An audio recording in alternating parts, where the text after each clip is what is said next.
shit again.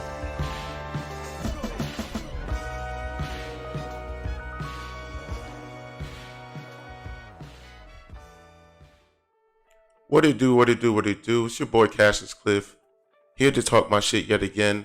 And I appreciate y'all for tapping in with me again this week. You know what I'm saying? It is week 6. We got the New York Jets on the menu. And I did say specifically menu because it's the New York Jets. They got Zach Wilson at quarterback. Sure, they got Brees Hall. They got Garrett Wilson. But they don't even have their top 3 corners. Sauce not going to be there. DJ Reed not going to be there. That slot corner that's been playing well, he's not going to be there. How do you not expect us to have the day that people have been waiting for us to have? We haven't blown out a lot of teams, or really anybody that's been good. And I feel like today's the perfect day. Sure, the Jets is not probably the team to mention when it comes to team being good and needing for us to put on a great performance. But I feel like this is going to be one of those days when Jalen's going to throw over, I don't know, maybe 300, maybe 400. Who knows? I mean, again, we got A.J. Brown and Devontae Smith. They both healthy. They playing today. We're going to be missing Quez. We're actually going to be missing Justin Evans, too. They both going to IR. But I feel like OZ is ready. He's primed and ready to step in. And I feel like today's going to be the best day to put that on, especially given that we're 11-0. We're on 11-game run when it comes to being on the road. And today could be number 12. We haven't lost more than 2 games. The last 23 games with Jalen starting. Why not keep the streak going? Today's a perfect day. We play them in MetLife, so we can go back to the link. Why not today? Why not today? And let's get into it. You know what I'm saying? Let's go ahead and get into it. Why I feel like today's a perfect day. I mean, first off, we do got Brees Hall. And he's going to pose a problem for us, clearly. He's going against the Broncos right here, and this is probably not the best team to show tape on when it comes to how Brees Hall can actually be effective. But the dude is averaging over 7 yards per carry. Actually, 7.2. Now, this team is running over 5 yards per carry, but he's actually the most of the reason why they're running at such a great clip right now. And why do I mention that? Why is that important? Because this team can't move the ball on offense aside from running the ball.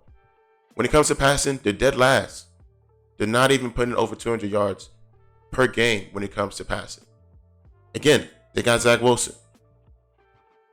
I don't think that's going to pose a huge problem for us, even though we don't got Slay today in the lineup. I don't think it's going to be a problem. We got Zach Wilson. I would be more concerned if it was going to be Miami, which is next week. Or even last week if it was LA with Cooper Kupp and with Puka Nacua. But we got Zach Wilson today.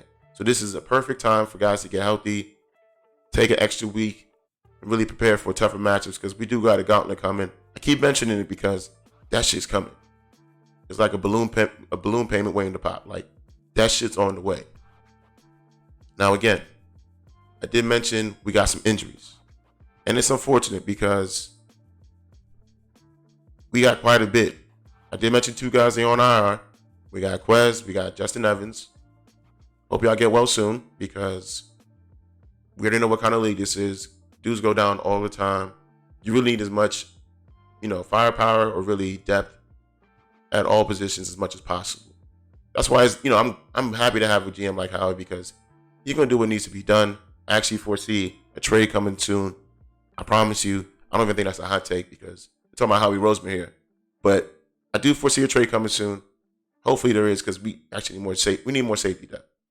Again, Justin Evans on IR. Jalen Carter, he's out. That one hurts, especially because this dude is putting on the campaign. I'm talking about Defensive Rookie of the Year campaign. He's a dog. I mean, what a draft pick. What a pickup. He's been having a great year, but again, he's not playing today. We need him for next week, so if this week's going to help that, hey, get well soon, bro. Kick your feet up. Do what you need to do. We mentioned Slay. It's another guy. Hey, this is a perfect week for you to not to play so you can be back. Get well soon, Slay.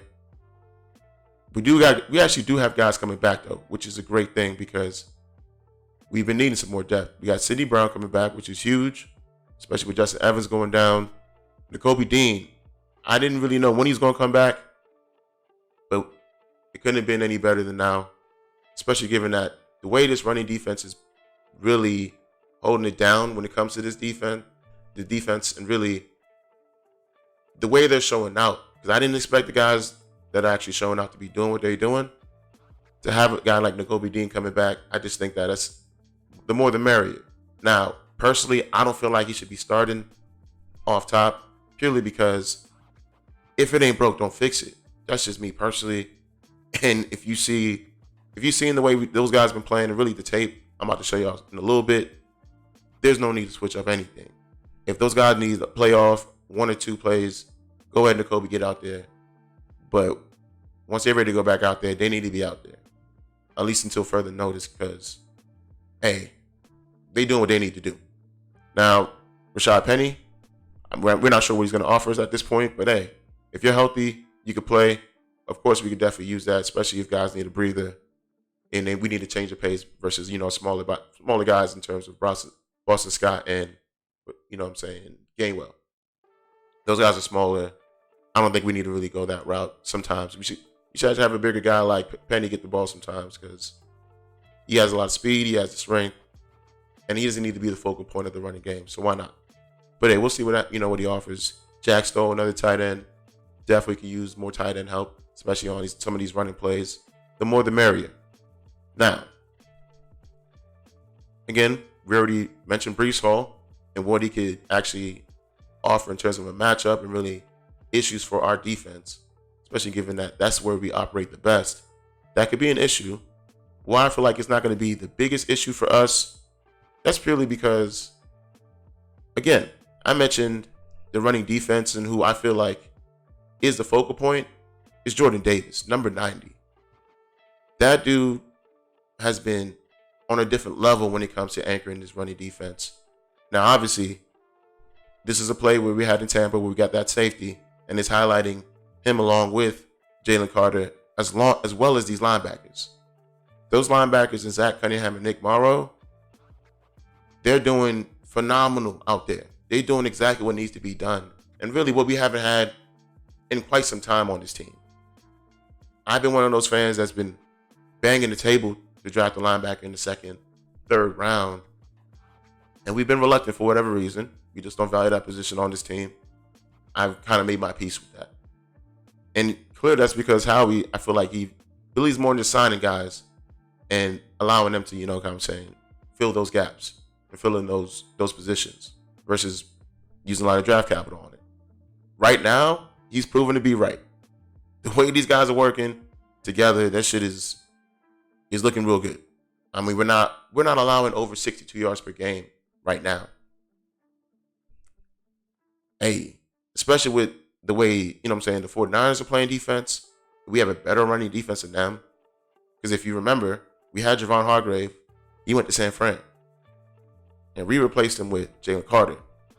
We haven't dropped off in that department anyway. So, y'all can form your own opinions about that. But again, this running defense, that's what's going to be able to actually show up this game. Again, this guy right here, Jordan Davis. I mean, for me to talk about him, I feel like would be, especially at the way that I am, I don't feel like it's enough. I feel like I'm doing him a disservice by not bringing him up even more, purely because stopping the run is not like the sexiest thing when it comes to defense. I feel like turnovers are really interceptions and getting those scoop and scores. That's what like highlights or makes in a lot of people's eyes a great defense.